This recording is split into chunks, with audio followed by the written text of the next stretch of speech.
À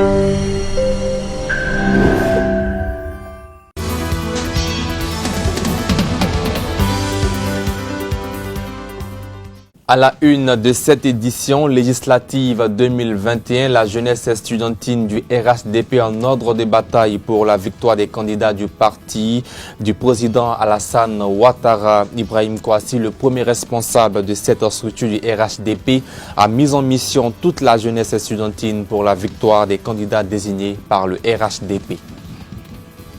Et puis, dans ce journal, notre sujet reportage, je vous emmène à Kramwa, dans le département de Daloa, à l'occasion de la remise de 10 fermes aux jeunes du Haut-Sassandra la semaine dernière par le ministre de la Promotion de la Jeunesse et de l'Emploi des Jeunes, Mamadou Touré.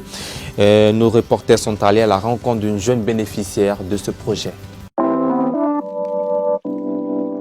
Bonsoir et bienvenue sur RTV.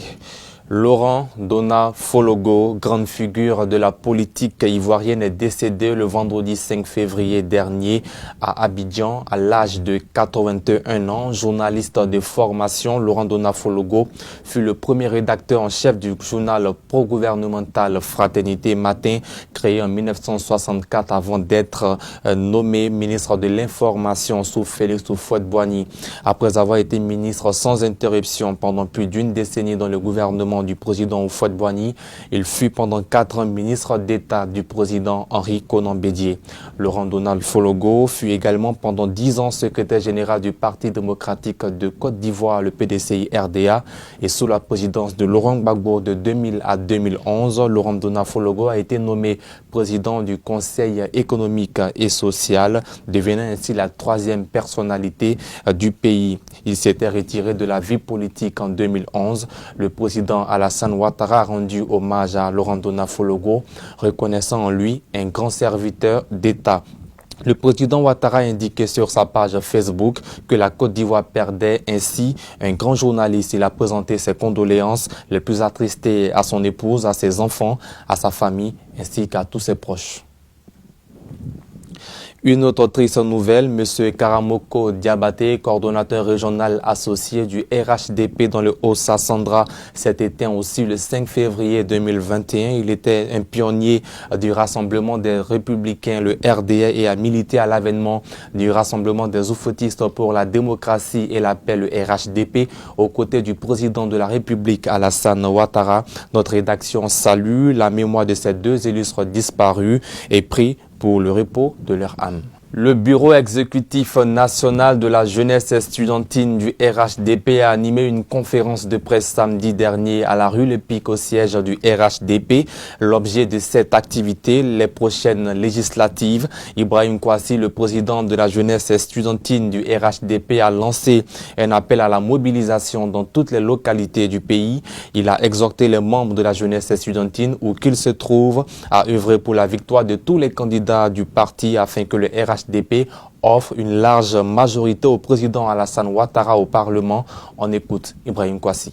S'agissant de la contribution de la jeunesse estudiantine du RHDP au triomphe des listes de notre grand parti, le RHDP, il nous paraît important de souligner que depuis la mise en place de cet organe du parti, nous n'avons de cesse contribué à la réalisation des objectifs du parti. C'est pourquoi nous mettons en mission ici et maintenant tous les membres du bureau exécutif national, toutes les coordinations régionales jeunesse estudiantine et toutes les sections dans toutes les localités de la Côte d'Ivoire afin d'œuvrer à la victoire des candidats désignés par le parti. Et nous leur demandons de se mettre à leur entière disposition dans toutes les circonscriptions électorales.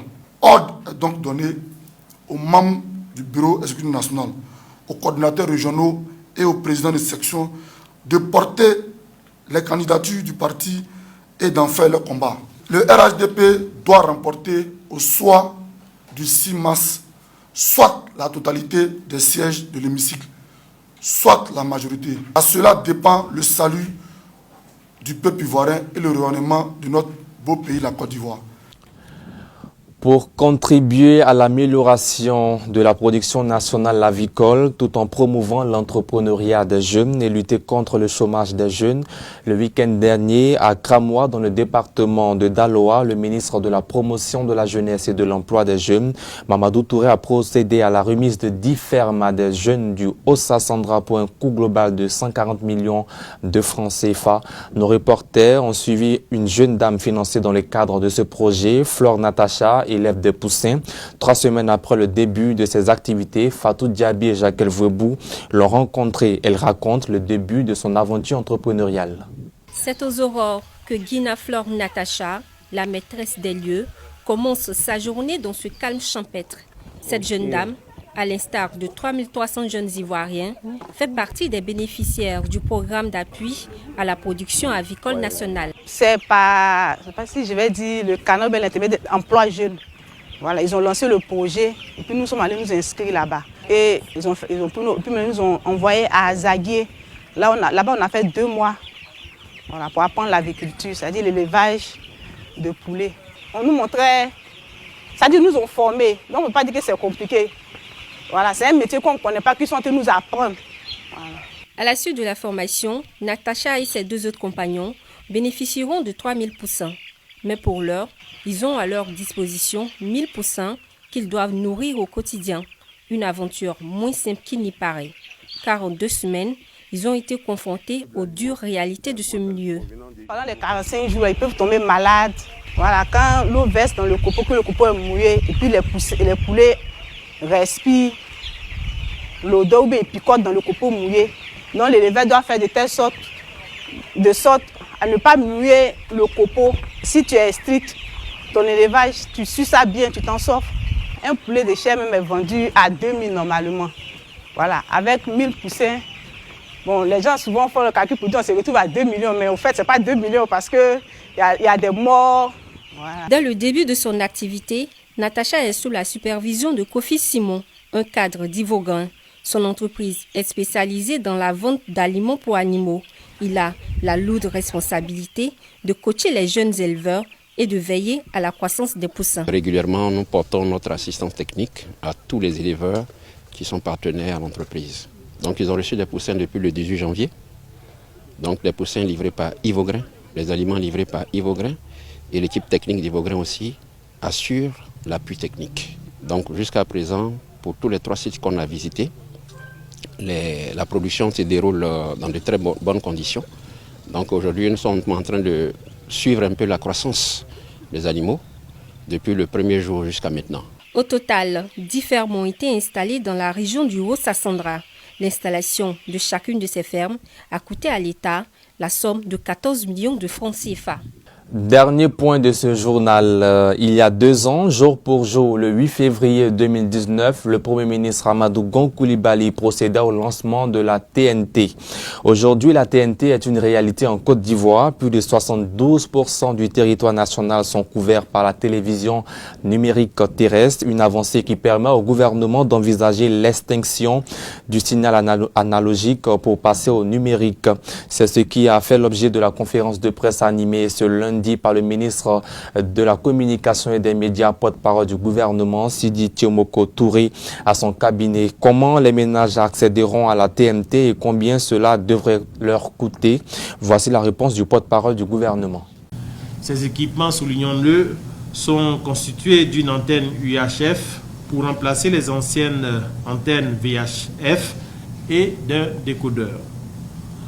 Pour les ménages qui disposent d'un poste téléviseur qui répond aux normes recommandées dans le cadre du déploiement de la TNT dans l'espace CEDEAO, l'investissement ne portera uniquement que sur l'achat d'une antenne TNT dont le prix est stabilisé à 6 000 francs CFA par décret du 15 mai 2019 portant plafonnement du prix des équipements de réception de la TNT.